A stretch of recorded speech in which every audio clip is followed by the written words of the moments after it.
গোটেইবোৰৰে হৈ গ'ল এতিয়া নিজৰো অলপ বেয়া লাগে তেতিয়া নিজৰ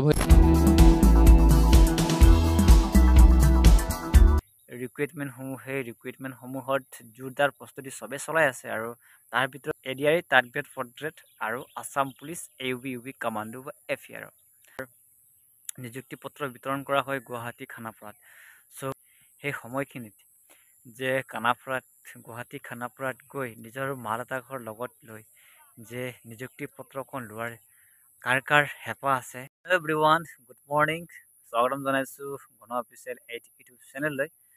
চ' গাইজ আপোনালোকৰ খবৰ কেনেকুৱা কমেণ্টত জনাবলৈ নাপাহৰিব আৰু মোৰ খবৰ বৰ্তমান ভাল আৰু বেয়া সুখ আৰু দুখৰ মাজতে যে নিজৰ যিমানখিনি কাম আছে এই কামবিলাক কৰি আছোঁ আৰু আশা কৰোঁ আপোনালোকেও নিশ্চয় নিজৰ কামবিলাক ধুনীয়াকৈ চলাই গৈ আছে বুলি আশা কৰি আজি ভিডিঅ'টো ষ্টাৰ্ট কৰিছোঁ আমাৰ বেছিভাগ ল'ৰা ছোৱালীয়ে ফ'কাছ কৰিছে এবছৰ থাৰ্ড গ্ৰেডৰ বা ফৰ্থ গ্ৰেড হওক ADRE third grade fourth grade আৰু আছাম পুলিচ ইউবি কামাণ্ডো বা এফিয়াৰ আৰু বেলেগৰ বিষয়ে আলোচনা কৰিব নাযাওঁ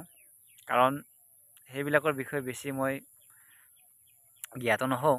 আৰু চ' সেইবাবে আজি আপোনালোকৰ আগত বিশেষকৈ যিটো নেকি সেই ৰিক্ৰুইটমেণ্টসমূহৰ ধুমুহা অসমত চলি আছে আৰু অসমৰ গোটেই ল'ৰা ছোৱালী প্ৰিপেৰেশ্যন কৰি আছে আৰু বিশেষকৈ আছাম পুলিচ ইউবি কামাণ্ডো বা এফিয়াৰৰ কাৰণে বহুত ল'ৰা ছোৱালীয়ে প্ৰস্তুতি চলাই আছে আৰু এই বছৰ বিশেষকৈ বহুত ল'ৰা ছোৱালীৰ লাষ্ট বছৰ হ'ব আৰু আছাম পুলিচৰ বিশেষকৈ আছাম পুলিচ ইউবি কামাণ্ডোৰ বাবে লাষ্ট বছৰ বেছিভাগ ল'ৰা ছোৱালী এবছৰ হ'ব আৰু নেক্সট বছৰ যদি আহিলেও ভাল ভেকেঞ্চি আহিলেও সেই ভেকেঞ্চিসমূহত এপ্লাই কৰিব নোৱাৰিব চ' সেইটো কাৰণে আজি ক'বলৈ আপোনালোকক বিচাৰিছোঁ যে এই বছৰ কি হ'ল গ'ল প্ৰায়ভাগ জিলাতে কি হ'ল একাডেমি খুলিছে আৰু তাতে কিছুমান ল'ৰা ছোৱালী প্ৰেক্টিছ কৰি আছে আৰু যোনসকলে একাডেমিত প্ৰেক্টিছ কৰা নাই সেইসকলেও কোনো টেনশ্যন কৰিবলগীয়া কাৰণ নাই যদি আপোনালোকে নিজৰ শৰীৰটো যদি নিজৰ শৰীৰটোক বেছিকৈ কষ্ট দিছে তেনেহ'লে আপোনালোকে কষ্টৰ ফল পাবই একাডেমিত প্ৰেক্টিছ কৰা সকলে যে এইবছৰ ভাল নম্বৰ আনিব পাৰিব তাৰ কোনো কথা নাই আপোনালোকে যদি 100% যদি নিজৰ গ্ৰাউণ্ডতে যদি প্ৰেক্টিছ কৰে তেনেহ'লে আপোনালোকৰ কাৰণে এবছৰ নাম্বাৰ পোৱাত বহুত সহায় হ'ব আপোনালোকে কোনো ৰখাব নোৱাৰিব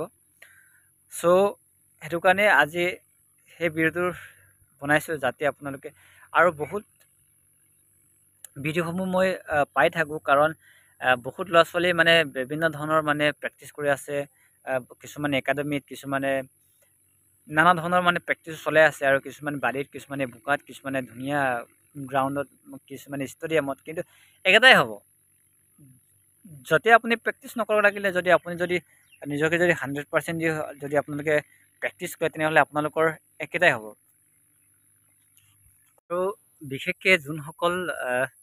মধ্যবিত্ত পৰিয়ালৰ ল'ৰা ছোৱালী আৰু সেই মধ্যবিত্ত ল'ৰা ছোৱালীবিলাকৰ অৱস্থা একেবাৰে এতিয়া বহুত বেয়া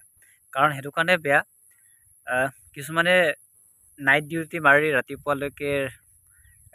নিউজ চেনেলত পাইছিলোঁ মানে টাইম এইটত কালি মই এটা ভিডিঅ' পাইছিলোঁ মানে তাত বহুতেই মানে নিজকো বেয়া লাগিছে আৰু কাৰণ আমি এজন এনেকুৱা এটা কেণ্ডিডেট হয় কাৰণ সেইটো কাৰণে বহুত দুখ লাগে আৰু এইবিলাক কথা যদি শুনে আৰু মটিভেশ্যনো হয় চ' সেইটো কাৰণে মই যদি মোৰ কাৰণে যদি সেইবিলাক যদি ভিডিঅ' মটিভেশ্যন হয় চ' আপোনালোকৰ কাৰণে এইটো মটিভেশ্যন হয় চ' আপোনালোকে যদি চোৱা নাই সেই ভিডিঅ' চাই লওক আৰু মোৰ ঘৰ নগাঁও কামপুৰত মই তাৰ পৰা এতিয়া ইয়াত মহেন্দ্ৰ লজিষ্টিক নামৰ এই কোম্পানীটোত আহি মানে ইয়াত কৰ্ম কৰোঁ তাৰপিছত কৰ্ম কৰি টাইম যেনে তেনে মিলাই কৰি আৰু মানে ৰানিং কৰিব আহোঁ আৰু তাৰপিছত তেনেকৈ চলি আছে কামৰ মাজতে অনুশীলন চলি আছে অসম আৰক্ষীৰ বাবে হয় কেতিয়া টাইমটো কেনেকৈ মিলা হয় টাইমটো মানে মোৰ ডিউটি থাকে 7টাৰ পৰা মৰ্ণিং 4টালৈকে 4টা বজাত তাৰপিছত ডিউটি শেষ কৰি 4:30 বজাত আহি ফিল্ড পাই যাওঁ 4:30 পৰা 7:30 মানলৈকে প্ৰেক্টিছ কৰোঁ 7:30 বজাত গৈ ঘৰত ফ্ৰেছ হৈ কিবা কিবি খাই কৰি তাৰপিছত শুই দিওঁ শুই পেলাই আকৌ আকৌ ইভিনিং 5টা 5:30টাত উঠি আকৌ গা পা ধুই কৰি আকৌ ডিউটি ওলাই যাওঁ। ঘৰত থাকি পেলাই মানে মই মানে এইবিলাক উপলব্ধি কৰিব পৰা নাছিলোঁ। মানে বহুত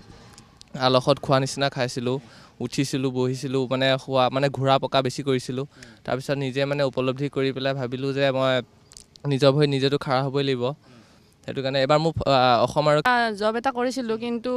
টাইমটো মেনেজ কৰিব নিমিলে তাৰমানে, সেইটো কাৰণে এতিয়া বাদ দিলোঁ। জবটো বাদ দিয়া হৈছে? হয়, বাদ দিয়া হৈছে। অসম আৰক্ষীত যোৱাৰ হেঁপাহ আছে? হয়, তেওঁলোকে যাতে হাৰ নামানে, নিশ্চয় হ'ব। যাতে সদায় ভালদৰে প্ৰেক্টিচ কৰি থাকে, নিজৰ ওপৰত অলপমান বিলিভ ৰাখিব লাগিব, তেতিয়াহ'লে হৈ যাব। এইবাৰ কিমান এটেম হ'ল 15টামান হ'ল। 15টা পোৱা নাই এতিয়ালৈকে? পোৱা নাই, চেষ্টা কৰি আছোঁ, আশা আছে পোৱাটো আৰু। এতিয়া আৰু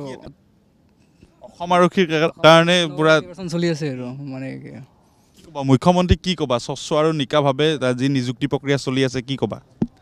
এই মুখ্যমন্ত্ৰীটো ভালেই, স্বচ্ছ নিকাভাৱে